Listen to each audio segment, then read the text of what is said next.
Hello guys! Hello Taurus! Welcome dito sa aking channel, Kapalaran 888. Welcome guys! Alamin natin kung anong messages, vibration, gabay, energy para sa lahat. Kay full moon plus lunar eclipse message para sa lahat ng Taurus. Okay, kumuha tayo dito ng 2 cards. Tingnan natin Taurus kung ano yung... Ano ba ang message na para sa iyo talaga? Ano ba ang guidance? Ano ba yung mensahe, energy na pwedeng makuha mo sa full moon na lunar eclipse pa? Okay, Taurus. Discovery and confusion. Bago natin to i-discuss, gusto ko lang sabihin sa inyo yung highlight para sa mga Taurus. Ngayong full moon lunar eclipse para sa inyo. Ang highlight ngayon, Taurus, is yung love life mo, romantic life, yung trabaho, yung career, and yung kaligayahan mo. Okay?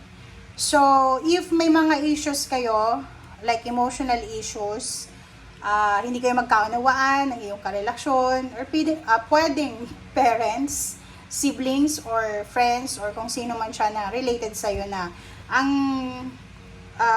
palaging nangyayari is mayroong mga misunderstanding. Yung full moon lunar eclipse na to ay pwedeng magdala sa'yo ng clarity. Clarity and forgiveness, reconciliation, expression, love expression, self-expression, parang ganon. And kung yung relationship mo naman is walang kasiguraduhan, yung parang uncertain yung relationship mo, yung eclipse naman ay pwedeng magdala sa'yo ng turning point siya. Okay? So, pwedeng maging mas strong yung bond yung dalawa or yung connection nyo, or pwedeng matapos yung relationship. So, mag-iingat ka. So, another thing is yung mga habits nyo, yung mga gusto nyo sa buhay, yung mga pinagkakaabalahan nyo dati. Yung passion, hobbies, habits, parang ganon. Posibleng bumalik ulit. Okay? Yung mga kagustuhan mo dati, pwedeng magdala ulit to sa'yo ng excitement. So, ang full mo na to is ending. Ending, tapusin mo na, let go mo na, i-release mo na yung pagdududa mo sa sarili mo na parang sasabihin, ay, hindi ko to kaya. Hindi. Iwasan mo yung pagdududa ng kakayahan mo. Iwasan mo din yung pagiging perfect. Yung pinuposes mo talaga yung perfectionism. Okay, hayaan mo yung sarili mo na gawin kung ano yung alam mo na normal, 'di ba? So yun ang pwedeng mangyari sa iyo. Confusion, yun nga nasabi ko na kanina na kung hindi ka sigurado sa relationship, yung relationship na to is either mag-deepen yung relationship or pwedeng mag-break kayo. Discovery, ganun din, sinabi ko na sa kanina na marami kang madidiscover, okay? Maraming magsisimula na pwedeng magbigay sa'yo ng excitement. And dito, pag hinayaan mo yung sarili mo na gawin kung ano talagang magdadala sa'yo ng kaligayahan, ng satisfaction, sobrang magiging masaya ka. Sobrang fulfillment and achievements yung mararamdaman mo. Okay, Taurus.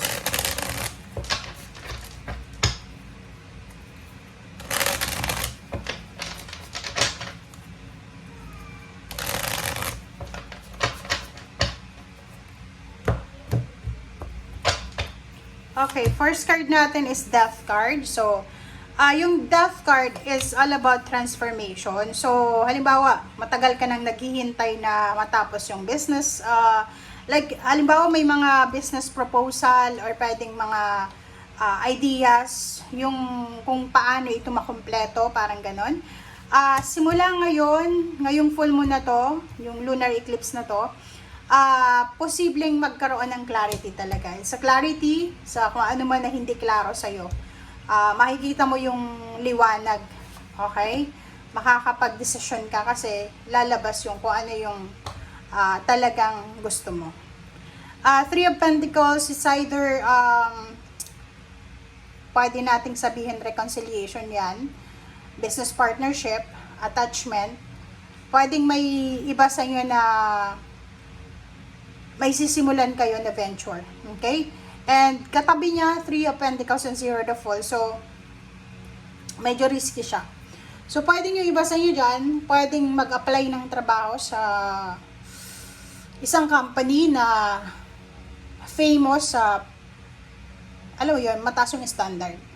'Di ba? So, kung isa ang Taurus, balak mong mag-apply ng trabaho sa isang company na alam mo na yung requirements nila ay wala ka. Risky man ito, but sinasabi ng baraha, possible ang lahat eh. Walang imposible. Bakit hindi mo i-try, 'di ba? Sky is the limit. Kahit sabihin natin yung company na yan is may requirements yan. Pero kung talagang nakatadhana sa'yo na talagang itong risky decision na gagawin mo is positive yung outcome, para sa'yo talaga yan. Okay. Simula ngayong full moon na to at saka lunar eclipse, sinasabi sir dito na sobra kang magiging busy. Ten of Wands workaholic, busy, medyo magiging imbalance to eh. Kasi pag lumabas yung Ten of Wands, doon lumalabas din yung mga stress, kasi left and right yung obligations mo, left and right yung mga dapat mong tapusin, buuin, or anything. Nine of Pentacles, nakikita ko sa'yo dito, maganda to eh. Kasi, yung pagiging busy mo is productive siya. Okay? May mga busy na walang production, walang improvement, walang development. But sa'yo, if bibigyan ka ng oportunidad, if pumasok talaga to sa'yo, itong pagka-busy nito, itong opportunity na maging busy ka, sobra kang magiging masaya, lalo doon kung ikaw ay isang Taurus na matagal ka ng unemployed, 'di ba? So, kung ikaw ay Taurus na matagal ng unemployed, or matagal ka ng gustong maghanap ng mas magandang trabaho, or mas magandang career, or business, siguro pag nakatanggap ka ng offer, maliit man or malaki yung offer, financial offer, sobra kang magiging motivated and determined. Okay? Nakikita ko sa'yo dito na isa sa mga wini-wish mo na trabaho, isa sa mga wini-wish mo na financial ways, financial openings, beginnings, ay posibleng darating sa'yo. So, financially, nakikita ko na yung boost ng, or yung full moon lunar eclipse ay ibuboost niya yung financial freedom mo. Kasi usually yung mga Taurus, Capricorn, and Virgo, sila yung mga individual na napaka-importante sa material things eh, earthly things, napaka-importante sa kanila yung material na bagay, which is pera. So nakikita ko na yan ang possible na ibibigay sa'yo ng universe, yung financial freedom, financial abundance, and prosperity. Okay, sa ilalim mo is the world. So yun, di ba malaking bagay itong the world na to kasi ilang beses nang pumasok to sa readings mo eh. Naalala mo ba? Ilang beses nang pumasok yan sa reading mo na sinasabi na isa sa mga possible na ways, stepping stone para umasenso ka sa buhay is yung pangingibang bansa. Kung ano man itong pinagkakaabalahan mo sa ngayon, kailangan mong tapusin ito. May project ka ba? Kung business person ka, kailangan mong tapusin ito. Huwag mong iiwanan ito ng nakatenga or walang, parang walang development. Okay? Knight of Cups, the Hermit, tingnan mo, Knight of Cups, the Hermit, and then the Strength card. So, nakikita ko sa'yo dito, sa usaping relationship, Taurus, wala kang dapat na problema, pag-worry. Kasi unang-una, yung relationship mo ay maayos, going stronger. Yun nga, sabi ko sa'yo kanina ha, basta sa inyo, Taurus, yung mga possible na highlight ngayon is yung love life mo, romantic life. Kung, depende yon, kung strong yung band nyo, talagang magiging mas stronger pa or magle-level up yung relationship nyo. Pwede may magpakasal or may mag-celebrate ng mga wedding anniversaries. Pero yung iba na medyo uncertain sila or hindi sigurado, posibleng maghiwalay. So, sa'yo, sinasabi ng baraha sa'yo dito na if may papasok na bagong relationship, single ka, posibleng eto ay magdadala sa'yo talaga to ng perfect family, perfect love life. Wish mo to, parang ganun. So, hindi lang relationship yung pwedeng i-offer sa'yo kung single ka, pwede ka din bigyan niya ng bonus. Ang bonus nun is may tsura, gwapo, kung babae, lalaki, parang ganun. And at the same time, financially stable to.